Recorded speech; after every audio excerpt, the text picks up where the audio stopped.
Alors moi je m'appelle Amélie, j'ai créé la société Bubby il y a 2 ans, ça va faire 2 ans là en juin 2023. Et Bubby c'est quoi? C'est une agence digitale qui s'occupe du coup de la communication digitale de ses clients.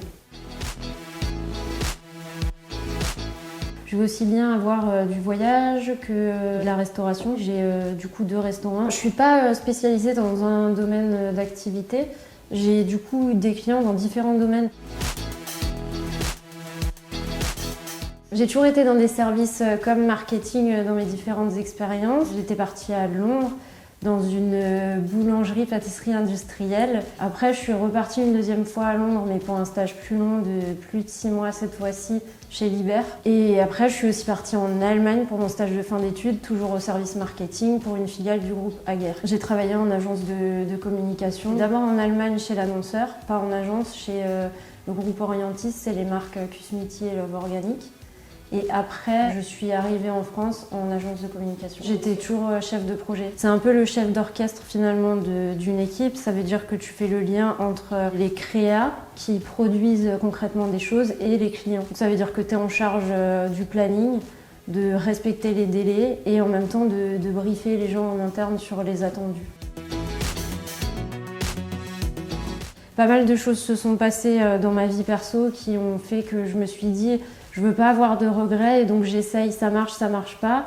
C'était pas forcément ça l'important, mais surtout de pas avoir de regrets, de me dire ok j'ai essayé. Et après c'est aussi de pouvoir faire les choses à ma manière, dans le sens choisir les gens avec qui je travaille et les projets pour lesquels je travaille. Et finalement aussi ce qui est important, pouvoir offrir un accompagnement à des gens qui ne pourront jamais se payer une agence financièrement parlant. Il n'y a pas vraiment de journée type en fait. Il faut toujours être en veille et en alerte sur ce qui se passe pour ne pas louper quelque chose. Clairement, c'est qu'aucune journée se ressemble justement. On va un jour, par exemple, plus travailler sur le calendrier éditorial, un autre jour plus sur les stories. Ce qui est important, c'est tout au long de l'année de faire de la veille pour renouveler ses idées. Et dans les désavantages, on peut dire ça comme ça, je pense qu'on n'a pas vraiment de moment de déconnexion. Il n'y a pas un jour où concrètement je passe pas sur les applications, où je vais pas sur les comptes de mes clients, parce qu'il y en a aussi pour qui je m'occupe de la modération, donc forcément tous les jours je passe dessus. En fait, pour certains comptes que je gère, concrètement, je m'occupe de tout de A à Z. Au-delà des publications et des stories, c'est moi qui réponds sous le compte du client bien sûr, aux commentaires et aux messages privés. C'est déjà bien maîtriser la langue parce que bien sûr on communique au nom de ces entreprises et de ses clients, donc on est garant de leur image. En lien avec ça, la 2e chose, c'est bien comprendre le positionnement du client et son image, parce que si on n'a pas compris ça, on ne peut pas communiquer au nom de quelqu'un.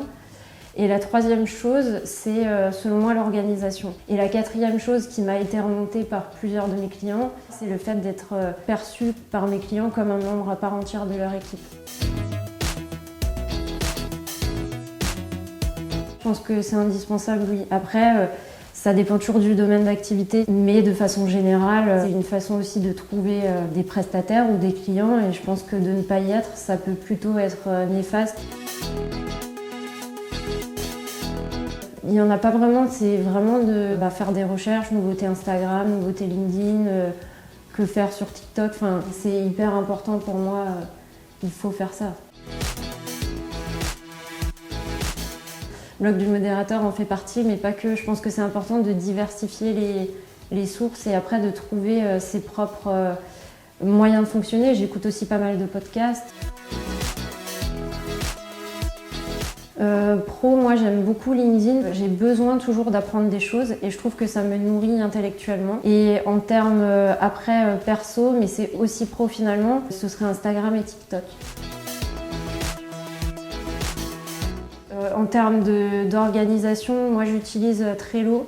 Je planifie en fait 15 jours généralement de projets. Après, j'utilise Google Drive, j'utilise Toggle. Ça pour moi c'est primordial. Ça me permet en fait de savoir si je suis rentable sur un dossier ou pas, le temps que j'y passe. là, pour un resto qui va ouvrir que j'accompagne, j'ai suivi les travaux et par exemple, j'ai cassé une partie en gros de ce qu'on a détruit dans cet établissement.